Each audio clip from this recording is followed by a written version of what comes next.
Saints Row 4 is the latest iteration in the Saints Row series from Volition, originally starting out as DLC for Saints Row the Third, and then outright turning into the next entry in the series. Saints Row 4 is one of the most nonsensical games that I have ever played. With GTA 5 dropping next month, is this DLC turned game worth picking up? Let's find out. If you are unaware, Saints Row 4 is a sandbox much akin to Rockstar's GTA series. You play as the leader of the Saints, a group of fellows that started out as a gang, but now they are basically a huge cultural icon. You're placed in the town of Steelport and set loose, off to do whatever you want, however you want. You can steal cars, airplanes, motorcycles, what have you, but there's one catch this time. You have superpowers. Near the beginning of the game, you're given super speed and super jump, essentially making any sort of vehicle useless. Need to get to the other side of town in a hurry? Don't worry about getting a car, just leap over some houses and you'll be there in a few seconds flat. Now if you're wondering how the superpower stuff fits into the story, well, it's not really worth justifying. To set the mood, within the first 5 minutes of playing, you'll be hanging onto the side of an armed nuclear missile, while Aerosmith's Don't Wanna Miss a Thing plays in the background. But that's nothing compared to what comes after, because you literally land in the seat of the White House, effectively making you the President of the United States in the game's eyes. To summarize the 20 minutes after that, you're attacked by aliens and you wake up in a spoof of a 1950s sitcom. After you escape, you're given superpowers and unleashed upon the city of Steelport. It should be known that the game does not take its story seriously. I mean, it's literally just an excuse to give you superpowers. And honestly, I'm fine with that. Saints Row was never really about the story in my opinion, and it's really just there to have fun and have you enjoy the sandbox. As I said, the story just exists to incorporate superpowers into the gameplay, and it doesn't hold back at all. Fortunately, you aren't forced to work up to having awesome superpowers. They're awesome right from the start, which just makes for a fun experience.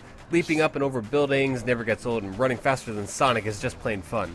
Later on, you'll get more offensive powers such as fireballs, stomps, telekinesis. One of the coolest parts though is customizing your superpowers. In Steelport, there are these data clusters floating around pretty much everywhere in the city, and if you collect enough of these, you will be able to upgrade and customize your superpowers should you get enough of them. Before long, you'll be running up the side of skyscrapers, having your stomps affect gravity and freezing cars and peoples into ice. Along with the superpowers, you can upgrade your other attributes, much like you could in Saints Row the Third. That hasn't really changed too much. Customization is really one of the strengths of Saints Row 4. It is much more in-depth this time around, allowing you to wear hundreds of different clothing pieces, add dozens of tattoos to your body, modify many small details of your character model. Want to play as the average Joe? That's fine, but I think you'll have more fun playing as a gentleman with a monocle, fishnets, and dreadlocks. It's all about just having fun, how you want to play, and I think that outfit that I just described won't even catch a second glance in the world of Steelport. You'll see much worse things. You can't even change the skin of your guns without affecting their performance, which is a nice touch. You can change your pistols into phasers, your shotguns into blunderbusses, and your sniper rifle into pixels. Customization is really the name of the game here. Now in any sandbox, it's important to have a variety of activities to partake in, and Saints Row 4 definitely delivers.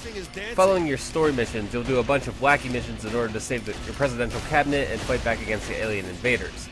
But it's never that simple for the Saints, as you'll be racing Tron bikes, blasting aliens with dubstep guns, and more throughout the adventure. Unfortunately, the missions aren't as crazy or as wild as Saints Row 3rd. There's nothing quite like the level of having a tiger in the backseat of your car or rescuing the hose on the boat. Much of the same could be said for the activities in between missions as well, as it's mostly recycled content. Insurance fraud and tank attack make a return, and there's only a couple new activities revolving around your superpowers. The world of Steelport is largely the same as well, with many of the same but slightly altered landmarks. That's a huge disappointment, but seeing as the game started out as DLC, it makes sense as to why there is so much recycled content.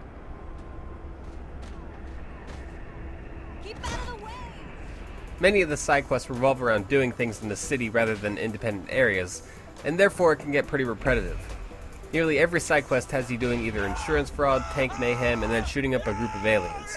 Needless to say, it gets old pretty fast. However, the incentive is that you get more customizations for your superpowers for every side quest that you do. That's cool and all, but it's just such a chore and it seems like busy work. Because of this, I couldn't bring myself to continue to do all the side quests because they were just all nearly the same thing over and over again. Visually, Saints Row 4, I'm pretty sure looks about the same as Saints Row the Third. Seeing as I played the third game on the PC, and then played Saints Row 4 on PS3, there was a huge drop in quality. The frame rate chugs, the game even froze on me twice in the 12 hours it took me to complete the game. Saints Row 4 emulates a digital aesthetic very well though, and there are lots of little purposeful anomalies which really add to the immersion. At points your entire screen gets converted to a text for brief moments. It looks decent, but it's just not optimized very well overall. You get to be quiet now. Okay. The sound, on the other hand, is done very well.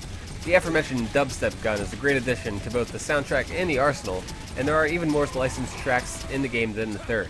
Lots of variety to go around. And you can also have your radio station on even when you aren't in the car. Voice acting is great, and there's even a voice option for your character called Nolan North. Much of the humor is the same level as the third, and it's just as crass, so if you were a fan of that, you will definitely enjoy this. It's hard to describe Saints Row 4 in a few words, but I think it'd be safe to say that it's just stupidly fun. At times, it seems like it could be more of a DLC than a full-fledged numbered entry. There are flaws, technical mishaps, and the like, but the superpowers change every aspect of the game in a positive way. It's safe to say that if you like the crude humor, superpowers, sandboxes, or if you just like Saints Row the Third, you will enjoy this game.